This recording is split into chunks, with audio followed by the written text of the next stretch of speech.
C'est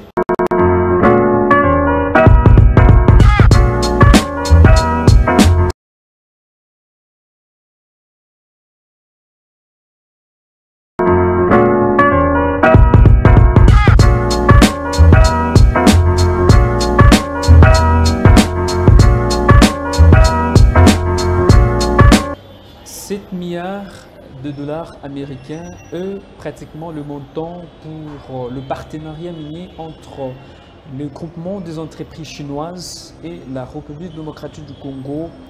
Ce contrat sino-congolais qui a été signé en début de ce mois de mars. Bonjour mesdames, bonjour messieurs et bienvenue dans Débrief Éco, votre émission économique qui va devoir décrypter sur cette actualité qui fait la une en RDC, les contrats sino-congolais. Des nouvelles clauses sont-elles rassurantes? C'est notre thématique de réflexion et pour bien évidemment analyser cette question, nous recevons pour vous Prince Numbi, analyste économiste. Bonjour Prince et bienvenue. Bonjour monsieur le journaliste et bonjour à tous les téléspectateurs qui nous suivent.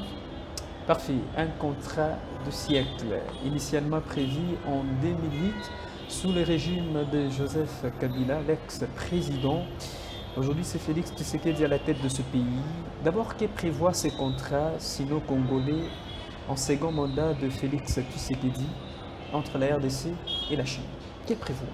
Merci monsieur le journaliste. En tout cas, je crois que c'est une opportunité très importante, peut-être de pouvoir en quelque sorte toucher les points essentiels du nouveau contrat ou encore du réajustement du contrat sino-congolais qui, ce contrat ne date pas d'aujourd'hui, c'était un contrat depuis 2008. Là, nous sommes dans le régime passé, malheureusement 15 ans après. Il y a eu des abus de part et d'autre, de la part des Chinois et de la part de certains dirigeants congolais. C'est la population qui a perdu, c'est le peuple congolais qui a perdu du fait que par rapport à tout ce que la RDC pouvait bénéficier, la RDC n'est même pas arrivée à la moitié. Alors que la partie chinoise avait presque touché plus que ce que le contrat avait déjà prévu. Parce que là, on vous renvoie un peu dans les temps. L'ancien contrat ou encore le contrat principal était de 3 milliards de dollars et la RDC n'a touché que 822 millions. Et les 822 millions qui représente totalement un échec parce que c'était un contrat de 30 ans. 15 ans après, nous sommes à 822 millions. Et si on pouvait encore continuer, c'est que suppose que c'était tellement pur et surtout que la partie chinoise avait déjà touché l'essentiel. Mais si on peut voir les réajustements sur le nouveau contrat, d'où on nous renvoie à 7 milliards, il faut expliquer, les 7 milliards, ce n'est pas pour le nouveau contrat. Dans les 3 milliards, 822 millions de réalisations que la partie chinoise nous avait présentées sur leur contrat de l'exploitation minière des Sycomines, ce qui veut dire que les Chinois devaient 2 milliards, quelques millions de dollars à la RDC pour clore ou encore pour clôturer l'ancien contrat. Mais malheureusement, avec tout ce qu'il y a eu, il y a eu des réajustements, entre autres, à partir de l'équipe d'abord directrice des Sycomines, la gestion, voire même les suivis, les traitements des minéraux qui sont exploités. Ils ont ajouté encore 5 milliards de dollars. Donc pour prendre les 2 milliards plus les 5 milliards, nous sommes déjà à 7 milliards pour la continuité. Et je crois que c'est l'avantage, premièrement, pour les autorités congolaises. Et surtout qu'il n'y a pas seulement réaménagement, encore, il n'y a pas seulement visitation en termes de chiffres. Et sur le plan économique, encore pour ce que la RDC peut gagner en termes d'infrastructure. Parce qu'avec les 3 milliards, au jour d'aujourd'hui, on devait normalement avoir 2 barrages déjà bien construits et déjà présents. Il y a la voie ferrée qui devait partir d'ici. Donc nous sommes ici à Lubumbashi, passer... entre autres, c'était estimé à 1015 km qui devaient être réhabilités et plutôt qui devaient être construites. Il y a aussi environ 2000 et quelques kilomètres qui devaient être réhabilités. On n'a pas bénéficié. Il y avait la construction d'environ 50 hôpitaux qu'on devait bénéficier déjà.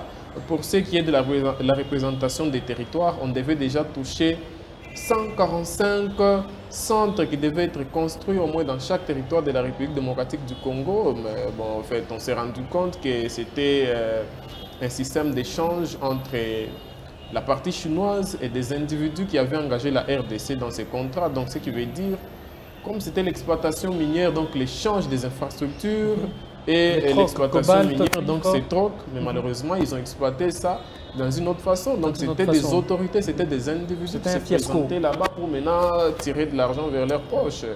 Et là, on essaie juste qu'on peut peut-être espérer de ces 7 milliards ici, que la RDC va beaucoup plus bénéficier parce qu'il faut retenir qu'avec les 7 milliards... On va y arriver. Okay. Alors, M. Prince, 16 ans après, pourquoi attendre pour cette renégociation du contrat? Pourquoi 16 ans après attendre?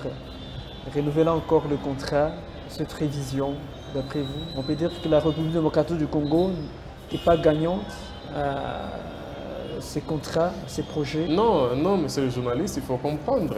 La RDC a demandé la révisitation de ces contrats il y a 2 ans. Donc, c'est 2 ans avant que la RDC a commencé à demander. L'IGF existait dans les temps. L'IGF existe aujourd'hui.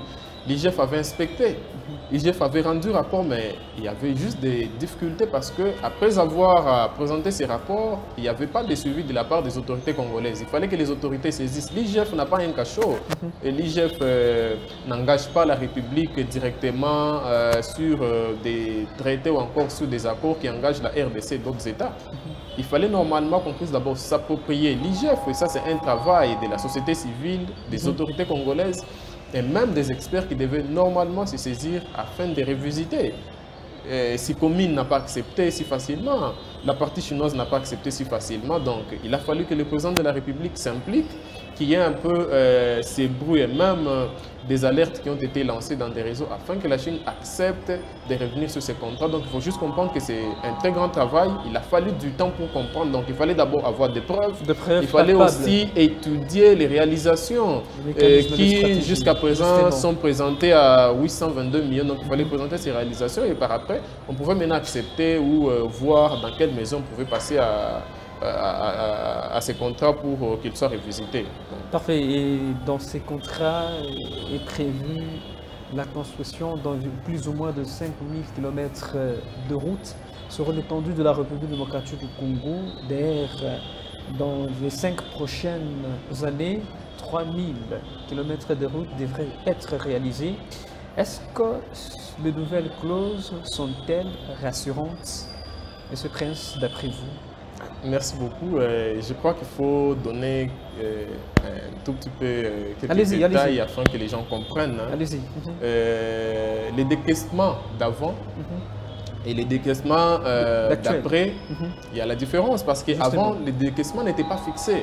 Ce qui veut dire qu'on pouvait attendre, voir quand est-ce qu'il y aura production, qu'est-ce qu'ils vont gagner par rapport au... Pourquoi? C'est parce que les comités directeurs de ces communes étaient engagés par les Chinois eux-mêmes. Le directeur général, c'était un Chinois.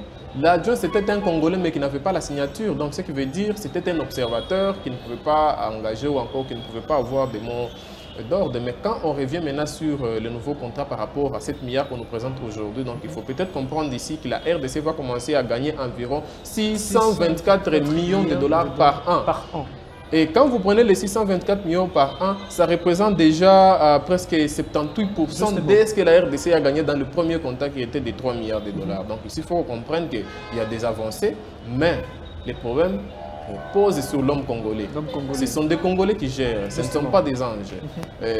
On a aussi revu les cadres qui devaient normalement faire les suivis. Avant, on avait l'agent et plutôt les bureaux de suivi du contrat sino-congolais. Aujourd'hui, ce n'est plus le bureau, c'est l'agence. Donc, il y a des petites choses qui ont changé là à l'intérieur. Et non seulement pour 7 milliards, le directeur général, il est maintenu chinois, mais le directeur général adjoint, c'est un Congolais, ce qui veut dire nous allons passer à la co-signature. Donc, pour qu'un document passe, pour une bonne vérification, la partie chinoise signe et la partie congolaise aussi signe. Et en dehors de ça, on nous a encore ajouté d'autres opportunités pouvant aider l'homme congolais à pouvoir contrôler l'exploitation, la vente et même le versement, comment ça se fait, est-ce que c'est correct, est-ce que c'est ce qu'on avait gagné. Le directeur commercial, il est congolais. Le directeur technique, l'adjoint, le directeur, c'est un Congolais. Donc, on a créé ces cadres, on a aussi donné des avances, mais la responsabilité, c'est sur les politiciens, c'est sur nous, Congolais, parce que c'est nous qui sommes bénéficiaires de pouvoir utiliser l'amour du pays, en termes de suivi. C'est vrai qu'on a besoin d'argent, mais est-ce qu'on peut vouloir même l'argent qui doit pousser les pays vers le développement? Donc je crois que ça, c'est une très grande question. Il faut qu'il y ait un suivi rigoureux. Il faut aussi qu'on puisse normalement nous présenter un peu d'une manière spécifique l'exploitation, comment ça s'est fait, parce que... D'une manière claire. D'une manière claire, parce qu'il faut comprendre ici que c'est la ville de Colosi qui est en train de perdre. Ça valait, au départ, c'était la ville de Colosi qui était prioritaire, ou la province du Lualaba qui était prioritaire en termes des infrastructures. Mais cette fois-ci, les infrastructures, l'exploitation s'est fait dans les Lualaba, mais c'est toute la République qui bénéficie. Donc ce qui veut dire, nous devons déjà avoir cette idée afin qu'on ne puisse pas perdre encore davantage, parce que ça ne serait pas bon qu'on puisse encore revisiter les contrats. Donc nous devons être sérieux de notre part. Laissons l'argent dans les trésors publics comme c'est prévu.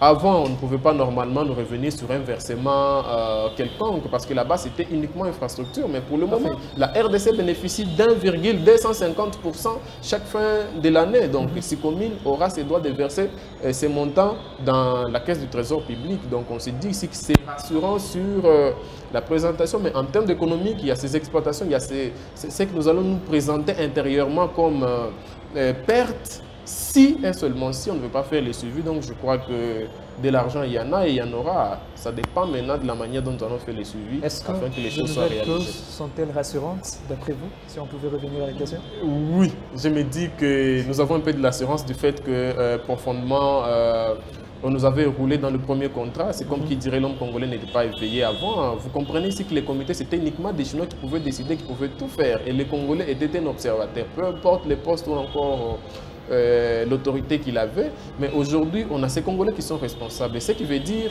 si ce contrat ne sera plus rassurant pour le moment, ce sera l'erreur du Congolais, parce que étant déjà directeur et signateur, Sicomine n'engage plus seul. Justement. Avec des opportunités qu'on nous a données, il faut comprendre, la GECAMINE a cette capacité de pouvoir entrer même en profondeur de l'exploitation et voir qu'est-ce qui nous revient. Ce n'est pas Sicomine ou encore à la partie chinoise est en faillite. Non, mais la GECAMINE est en faillite. Si vous parlez de l'exploitation, encore de l'usage de ce que nous avons nous en tant que GECAMINE, mais quand vous voyez l'exploitation ou encore des avantages que Sicomine a eu aujourd'hui, c'est sous l'espace de la GECAMINE. Mais il faut aussi comprendre aussi, quand on parle de la RDC, c'est d'une manière générale, mais en soi, c'est la GECAMINE qui engage la RDC vis-à-vis de ces contrats-là. Donc, il y a de quoi relever la GECAMINE, il y a de quoi aussi revoir pour ravitailler la GECAMINE, non seulement en termes de budget, mais en même temps, voir qu'est-ce qu'il faut pour qu'on entre en profondeur, question de revenir sur la GECAMINE, parce que la GECAMINE sera comme l'étiquette qu'on va simplement commencer à présenter auprès de Congolais, mais malheureusement, qui n'aura pas grand-chose. Donc je crois que c'est l'essentiel qu'il faut retenir sur le contrat, mais bon, il faut qu'on pousse, il faut qu'on mette les contrôles sur terrain, il faut qu'on voit ceux qui sont en train de travailler pour ces contrats. Il faut savoir que ce sont des Congolais, mais comment les gérer? Est-ce que c'est suivi, cette agence de suivi sera rigoureuse, ou bien on va encore nous mettre comme c'était le cas? Donc je crois que la balle est du côté congolais. C'est à nous de voir qu'est-ce qu'il faut pour qu'on aille de l'avant avec ces contrats. Dernièrement, qualifiant de réparateur des inégalités précédemment décriées, l'expression générale de finances à la tête avec M. Gilles Alingueté, qui justement est demandé à la Chine, exigeait 20 milliards à son temps, à la RDC, à la Revue démocratique du Congo, mais dernièrement, après juste ces contrats, cette renégociation de ces contrats, l'IGF a exprimé sa grande satisfaction. D'après vous, comment qualifiez-vous cette déclaration de l'expression générale de finances? Merci beaucoup. Vous savez, son pesant d'or. Nous ne devons normalement pas être dans les sentiments, et surtout lorsqu'il s'agit d'une question nationale. Pour l'IGF, vous savez, on dit toujours que même quand il y a les mal, il faut se reconnaître les biens. Et sûrement concernant ces contrats, je sais que la pression que l'IGF, la pression que, et plutôt l'expression que l'inspection générale des finances avait avancée, c'était uniquement pour l'intérêt des Congolais, non pour l'intérêt de l'individu de l'inspecteur. Non, mais en fait, il fallait comprendre, parce que on ne pouvait pas avoir normalement des traces pour reconnaître, parce que pour la Chine, c'était dans le banc. La RDC avait déjà gagné tout ce qu'il fallait gagner. Mais il fallait entrer en profondeur. C'est après la pression. Quand on vous demande 20 milliards et que vous vous rendez compte que ce qu'on devait à la RDC, c'était 20 millions. La Chine s'est rendue compte qu'il fallait perdre. Voilà pourquoi on a eu l'opportunité d'avoir... Alors que ce contrat a tourné au fiasco. Non, normalement, c'est un fiasco total parce que quand vous voyez 882 millions pour tout ce que la Chine a eu à exploiter, c'est grand. Mais le problème ici, il faut en tout cas que l'autorité puisse avoir l'œil regardant sur ces contrats parce qu'il faut comprendre que c'est les contrats moteurs. Donc, depuis que la RDC, si on peut compter des contrats moteurs, c'est les contrats sino-congolais avec l'exploitation de la Sicomine. Donc, il faut aussi qu'on s'explique ici qu'il faut voir comment les choses vont aller de l'avant en termes d'économie parce que si vous prenez déjà des réalisations seulement que la RDC peut bénéficier des Sicomines, je crois que les autorités seront en tout cas très à l'aise avec tout ce qu'on a comme argent. Nous allons faire autre chose parce que des écoles sont prévues, des hôpitaux sont prévus, des centres de santé sont prévus, les chemins de fer, des infrastructures routières sont prévues. Il y a même 2 aéroports qu'on devait bénéficier dans les temps. Entre autres, il fallait revoir l'aéroport international d'Indjula qui chassait l'aéroport international de la Loano, ici à Lubumbashi. Malheureusement, qui n'a rien bénéficié. Non, mais rien n'a été fait. Aujourd'hui, comprenez que si vous êtes sur la route Kassenga, il y a un nouveau bâtiment de l'hôpital qu'on a construit. Ça fait partie du contrat sino-congolais dans les temps. Avec la pression, ils ont un peu accéléré, ils ont fini ça. Donc, il faut comprendre aussi qu'avec ces contrats, nous pouvons bénéficier des infrastructures qui peuvent distinguer la RDC vis-à-vis des autres États ici en Afrique. Mais avec tout ce que nous avons comme argent, l'autorité peut se concentrer maintenant à faire autre chose. Parce que déjà, quand vous avez des hôpitaux, des écoles, et vous avez des centres de santé, je crois qu'il y a une tâche de moins. Là, on peut penser comment aller de l'avant. Après ces fortes révélations de l'IGF, donc, vous qualifiez que l'inspection générale des finances a raison? Non, mais sur ce point, l'inspection générale des finances a raison. Là, je vous dis ici que s'il faut apprécier, nous apprécions. En tout cas, l'IGF a fait un très grand travail sur ce point-là. Mais il faut aussi comprendre, il n'y a pas que l'entreprise chinoise qui avait failli, mais il faut aussi comprendre qu'il y avait des individus, il y avait des Congolais de mauvaise volonté qui, en lieu et place d'envoyer l'argent vers les trésors publics ou encore laisser Sicomine verser légalement l'argent dans le compte comme prévu afin que la RDC puisse bénéficier de ces infrastructures. Il y a ces individus qui faisaient échange. Au lieu de verser dans les comptes, mais ce sont ces individus qui prenaient. On vous dit ici qu'il y a des écoles, il y a des hôpitaux, des individus, il y a même des hôtels de certains individus qui, quand vous faites les suivis, c'est l'argent qui provient du contrat sino-congolais. Donc, il faut comprendre que si seulement on peut mettre ces comportements de côté, nous aurons quand même l'avantage. Donc, moi, j'espère ici que d'ici 2030, la RDC ne sera pas comme telle. Et surtout que ces contrats sont des contrats généraux. Donc, non, mais en fait, déjà, vous avez, en termes de développement, si vous parvenez déjà à atteindre les infrastructures, je vous dis que vous êtes dans les bons. Là, je vous dis que vous êtes dans les bons. C'est là que j'ai regretté. J'aurais voulu, sur ces infrastructures, qu'on ajoute aussi des terrains de foot, des stades. Mais malheureusement, bon, on comprend peut-être que parmi les causes et tout ça. Nous pouvons être d'accord. Des fois, nous retrouvons des routes un peu délabrées qui pratiquement ne présentent pas une bonne qualité. Un contrat qui prévoit la construction plus ou moins de 5000 km de routes à travers le pays. Que faire pour bien conserver? Est-ce que pour une route peut durer combien d'années? Parce qu'aujourd'hui, ça fait partie aussi de regrets de la République démocratique du Congo. Que faire? C'est ça. Que faire? Il faut, quand vous parlez des routes, il faut expliquer qu'il y a une différence entre route et avenue. Justement, oui. Parce qu'il ne faudrait pas, quand il y a de l'abrément ici en plein centre-ville, nous voyons aussi de l'eau qui est en train de stagner dans nos avenues. Ces contrats ne couvrent pas nos avenues que nous avons ici. Des routes principales. Plutôt, ce sont des routes nationales. Voilà, on peut dire. Ce sont des infrastructures, des routes nationales. On s'est dit il faut être congolais. Donc être congolais, c'est avoir cet amour pour le développement de son pays. Autant qu'on a besoin d'aller en Europe, vous voulez visiter la France pour ses infrastructures, pour le beau cadre que la France vous présente quand vous êtes en Arabie Saoudite, quand vous êtes aux États-Unis, autant nous devons aussi amener cette culture ici. C'est avec de tels contrats que la RDC peut se distinguer vis-à-vis des autres États parce que, vous savez, il y a des gens qui ont des difficultés aujourd'hui pour voyager par train, même la SNCC est en faillite à cause du chemin de fer. Mais si on peut revoir un nouveau chemin de fer, vous ne vous rendez pas compte vraiment que ce sera une fierté pour un Congolais de se déplacer ici. En lieu et place d'emprunter l'avion, vous prenez les trains, vous arrivez là-bas ou par route, vous prenez un véhicule, vous êtes à Kinshasa. Donc on s'est dit que c'est d'abord aimer son pays parce que Qu'est-ce qu'on peut reprocher à ceux qui nous dirigent? C'est ça le plus grand problème. Nous, Congolais, nous parlons, mais nous n'avons pas la même mise sur tout ce qui se passe là-bas. Ce sont nos autorités, normalement, qui doivent nous aimer, nous, peuple, qui doivent nous aimer, nous, population, surtout pour cet amour que nous avons pour notre pays, afin de faire un suivi qui est vraiment à la hauteur pour que le peuple congolais, pour que la population congolaise puisse sortir de cette souffrance. Nous avons des difficultés aujourd'hui pour nous déplacer d'une province à une autre, mais on se dit ici que si ce contrat est respecté, vous allez quitter facilement Lubumbashi parce que la route devait normalement commencer à partir d'Ngouba pour aller Mbujima et partout là-bas, faire le contour jusqu'à Kinshasa. Mais on peut aller là-bas, demain, après-demain, vous dites que non, non, voilà, je suis en Mbujima et voilà, je suis à Kamina, voilà. Donc tout ça, c'est aimer son pays.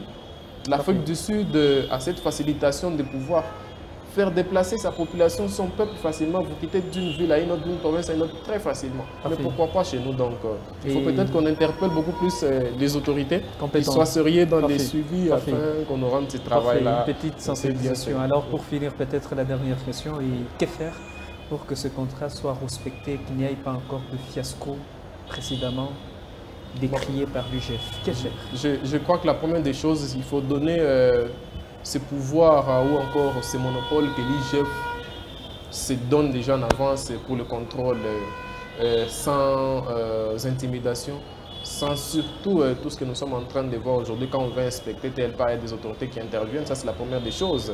Et vous savez, je vous ai dit ici que ce ne sont pas des Chinois qui dirigent. Là, maintenant, ce sont des Congolais aussi qui ont des signatures. Donc, pour que le directeur général puisse s'engager, il faut qu'il y ait la signature du directeur adjoint. Et ce directeur, c'est un Congolais.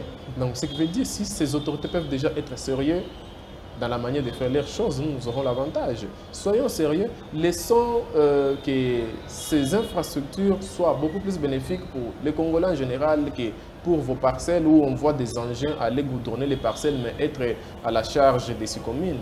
Donc je crois que c'est cette responsabilité qui devient beaucoup plus au Congolais parce que c'est à nous de faire les suivis. 6 communes exploitent ici chez nous au Congo, nous sommes dans les lois là-bas et non là chez eux, ce qui veut dire nous avons le monopole de pouvoir à contrôler, vérifier où et quand et quel est les prix de chaque